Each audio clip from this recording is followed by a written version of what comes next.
La surprise est venue non pas des États-Unis, mais de la Chine avec un nouvel acteur dans les nouvelles technologies.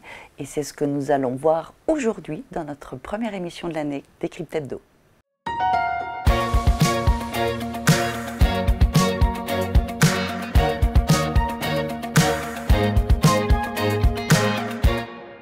Nuno Teixeira, bonjour.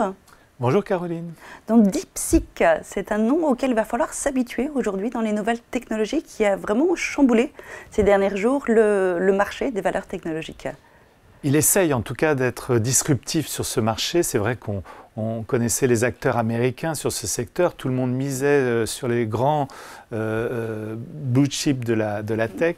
Et on a vu Nvidia dérouiller de 17% sur une séance. Elle a rebondi hier de 9%, mais en tout cas, voilà, il y a eu une déstabilisation, tout simplement parce qu'un nouvel acteur, avec relativement peu de moyens apparemment, a développé un outil assez compétitif sur l'intelligence artificielle, concurrent de ChatGPT. On verra si il est vraiment au même niveau, c'est encore trop tôt pour le dire, mais il semblerait qu'évidemment, il puisse y avoir plusieurs modèles de développement.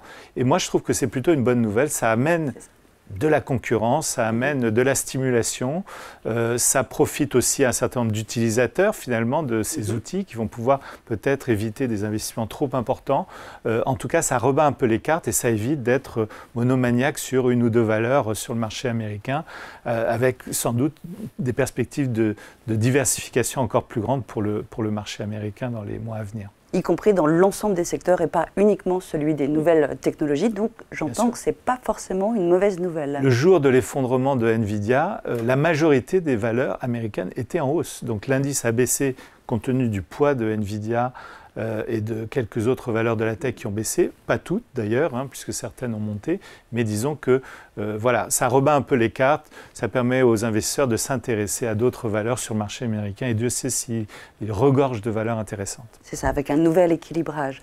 Alors pas de surprise par contre du côté des États-Unis, il est vrai que le jour de l'investiture, Donald Trump n'a pas forcément mis en place les mesures protectionnistes auxquelles le marché et le monde surtout s'attendaient. Oui, ça n'a pas été aussi généralisé, en particulier l'Europe pour l'instant n'est pas trop impactée, à part l'épisode du Groenland et du Danemark qu'il va falloir surveiller évidemment. Ça crée quand même un peu d'incertitude en Europe, mais pour autant on voit que c'est plutôt des décisions un peu ciblées, ou des menaces d'ailleurs qui ne sont pas encore mises à exécution, par exemple sur Taïwan, sur les microprocesseurs taïwanais. Pour l'instant sur la Chine, ce n'est pas du tout à la hauteur des menaces qu'il y avait pu y avoir durant la campagne, et peut-être parce que finalement Trump veut ménager aussi son électorat qui pourrait s'inquiéter d'une remontée de l'inflation si vraiment il y avait des droits de douane trop importants. Alors l'inflation, donc la Banque centrale américaine, la Fed, aujourd'hui statu quo toujours? Oui, pour l'instant l'activité aux États-Unis reste dynamique, il n'y a pas besoin de détendre rapidement les conditions financières et cette incertitude sur les droits de douane évidemment pèse. La Fed va vouloir attendre de voir finalement qu'est-ce qu'il en ressort. Au niveau de la BCE, c'est complètement différent. Là, il y a quand même cette menace, il y a quand même une activité qui est déjà en berne sur le quatrième trimestre. Tout à fait. On attend 0,1% de croissance, donc c'est quand même pas terrible. Oui, nos locomotives sont un peu en panne en Europe voilà, aujourd'hui. Les grands pays, Allemagne, France, Italie, sont quand même en panne.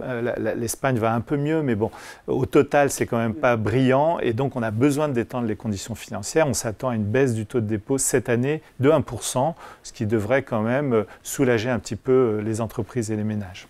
Très bien, mais nous allons voir en termes d'allocation ce qu'il est possible de faire aujourd'hui. Tout à fait.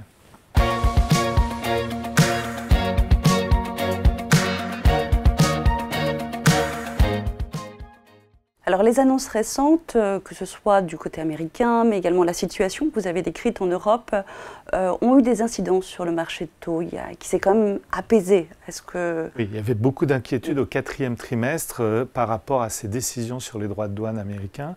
Finalement, le taux du 10 ans américain a baissé de un peu plus de 20 centimes, donc on revient sur des niveaux à peu près autour de 4,55, ce qui est déjà beaucoup plus raisonnable. Là, on parle bien des taux longs. Des taux à 10 ans, oui, tout à fait.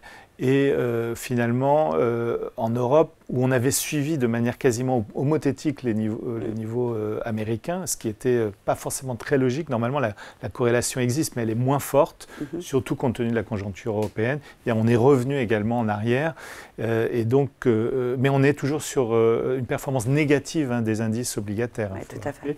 On a quand même eu une tension des taux longs depuis le début de l'année.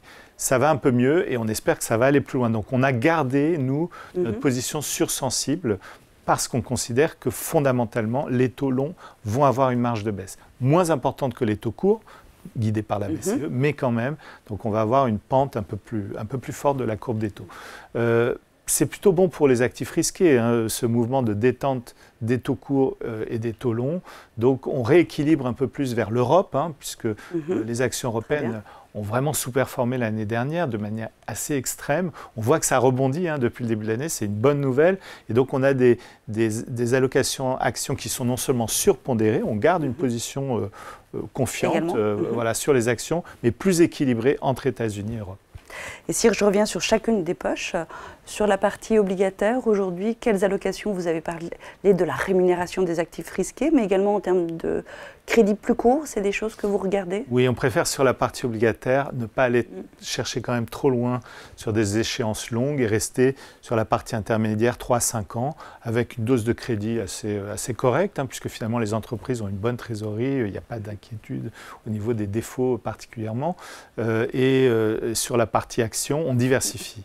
On va un petit peu plus vers les mid-cap, un peu vers l'Espagne, l'Allemagne aussi, où il y a des valeurs intéressantes. La France peut être intéressante. Le CAC 40, une fois n'est pas coutume, est en tête des grands marchés depuis le début de l'année.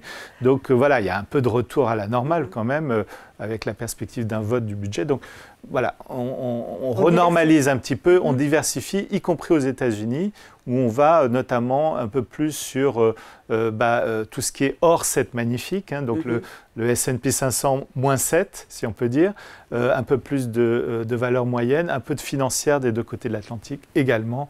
Donc on élargit un petit peu notre spectre d'investissement. On reste un petit peu quand même à l'écart des marchés émergents qui nous semblent devoir pâtir quand même d'un niveau du dollar toujours élevé et qui pourrait encore s'apprécier un petit peu cette année. Très bien, merci beaucoup Nono. Merci Caroline.